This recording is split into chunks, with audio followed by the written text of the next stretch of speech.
CTV. 1952 నుండి ఈనాటి వరకు దాదాపు 74 సంవత్సరాలు. 74 సంవత్సరాల ఆనాడు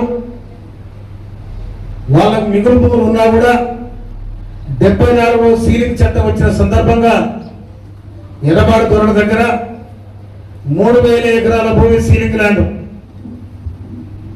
ఉన్నదని నేను అవతల కార్పొరేషన్ చైర్మన్ గా ఉన్నాడే నాకు వాళ్ళు ఫిర్యాదు చేయడం జరిగింది.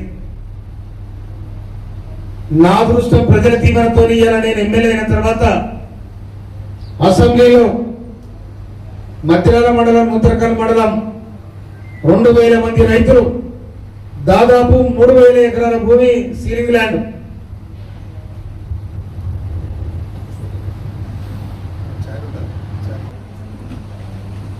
ఆ రైతుల ఆధీనంలో ఉన్నది కనుక పట్టాలు ఇవ్వాలని చెప్పి అసెంబ్లీ సాక్షిగా గౌరవ ముఖ్యమంత్రి గారికి, రెవెన్యూ మినిస్టర్ పొంగులేటి శ్రీనివాసరెడ్డి గారికి నేను అప్పీల్ చేయడం జరిగింది.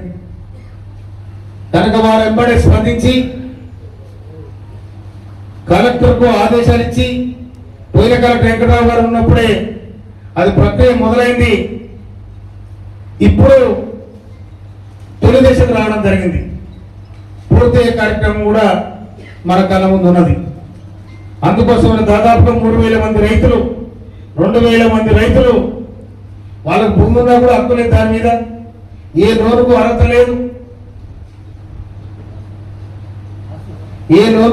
లేదు, వాళ్ళు ఎవరన్నా ఏం చేయాలని కూడా భూమి మీద హక్కు లేదు. అందుకోసమనే హక్కుపత్రం ద్వారా అంటే పట్టాలు ఇప్పిస్తే వాళ్ళందరూ కూడా రైతాంగం చాలా సంతోషపడతారు. ఒకనాడు నేను అడవిలో ఉన్న మా ఒక యువకుడు, మాకు ఎవరు అని పేరు బాగా వాసుదేవరెడ్డి దొడ్లే కొట్టవల మీటింగ్ పెట్టి రైతులందరూ పిలిచి ఏది మీ పరిస్థితి అంటే వాళ్ళందరూ నాకు వివరించడం జరిగింది. ఆనాడు పూర్వలు, మధ్యరాలు, నూతనకల్లు అందరూ కూడా రైతాంగం దాదాపు 100 మంది దగ్గర రావడం జరిగింది. ఆ చర్చ చేసిన తర్వాత నేను ఎమ్మెల్యే కాకముందే ఆ చర్చ చేసిన తర్వాత తప్పకుండా దీన్ని చేస్తానని చెప్పి నేను సూర్యాపేట పోయి కలెక్టర్కి అప్పీల్ చేస్తే ఇదాడ అయింది సార్ అని చెప్పిండు. కానీ అయిందని నాకు నమ్మకం. అందుకోసమనే నేను ఎమ్మెల్యే అయిన తర్వాత అసెంబ్లీలో రాష్ట్ర ప్రభుత్వానికి నేను విజ్ఞప్తి చేస్తే ఆ విజ్ఞప్తి మేరకు ఇవాళ కలెక్టర్కి ఆదేశాలు ఇచ్చిండ్రు. CCLA వాళ్ళు కూడా వచ్చి దాన్ని ఎంక్వైరీ చేసుకొని పోయిరు. ఆ ప్రక్రియ పూర్తయింది. అతి తొందరలో కూడా దాదాపు 2000 మంది రైతులకు రాష్ట్ర ముఖ్యమంత్రి వర్యుడు వారి చేతుల మీదుగా, రెవెన్యూ మినిస్టర్ గౌరవనీయులు పొంగులేటి శ్రీనివాసరెడ్డి గారి చేతుల మీదుగా మన అధ్యక్షతన తప్పకుండా రైతులకు పట్టాలు ఇచ్చే కార్యక్రమం కూడా మనం ప్రారంభమైతే కూడా మనం చేస్తామని కనుక దానికి సహకరించిన శ్యామ్ సుందర్ రెడ్డి కుటుంబానికి, సుధీర్ రెడ్డి కుటుంబానికి నేను హృదయపూర్వక ధన్యవాదాలు తెలియజేస్తా ఉన్నాను. ఎందుకంటే మనం ఒకనాడు ఇవాళ ఒక జాగపోతేనే అన్నదమ్ములు కొట్టుకొని వస్తాము. కానీ వాళ్ళు ఎక్కడ రాసుకుంటే రాసుకోవచ్చు. కానీ ఇలా 3000 ఎకరాల చిల్లర భూమి ఇవాళ ఇందిరాగాంధీ 74లో పెట్టిన సీలింగ్ చట్టం ప్రకారం ఈ భూమిని ఇవాళ రైతులకు అడ్వైజ్ చేయడం జరిగింది. తెలంగాణ సాయుధ రైతాంగ పోరాట నేపథ్యంలో ఆనాడు కమ్యూనిస్టులు దొరల భూస్వాములకు వ్యతిరేకంగా భూములు దాదాపు 10 లక్షల భూములు పంచిన చరిత్ర ఆనాడు కమ్యూనిస్టులకు ఉందని కూడా సందర్భంగా మనం చేస్తా ఉన్నా.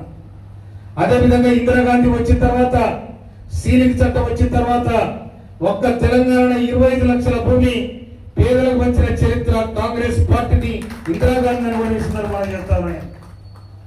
పివి నరసింహారావు గౌరవనీయులు ఆనాడు పిలిచి చేతులు 71లో పివి నరసింహారావు గారు ఉన్న సందర్భంలో ఆనాడు ఇది ప్రపోజ్ చేయబడింది. కానీ ఆంధ్రోళ్ళు అందరూ కలిసి నువ్వు చీలింగ్ చట్టం చేస్తామని చెప్పి, తెలంగాణ కోసం అనుకూలంగా తీర్మానం చేస్తామని చెప్పి పివి నరసింహారావు దించేసి ఎంగళరావు ముఖ్యమంత్రిగా చేసిన సందర్భం మనం చూస్తా ఉన్నాం. అందుకోసమనే ఇది గొప్ప ప్రక్రియ. కాంగ్రెస్ ప్రభుత్వంలో రేవంత్ రెడ్డి గారి నాయకత్వంలో సీలింగ్ ల్యాండ్ తీసి ఇవాళ పేదలకు రైతులకు వస్తుందంటే అది ఎవరితోనే పని లేదు. ఒక రెవెన్యూ మినిస్టర్ పొంగులేటి శ్రీనివాసరెడ్డి గారు సీఎం గారు తలుసుకొని చేసిన పని నేను దానికి చాలా గర్వపడతా ఉన్నాను.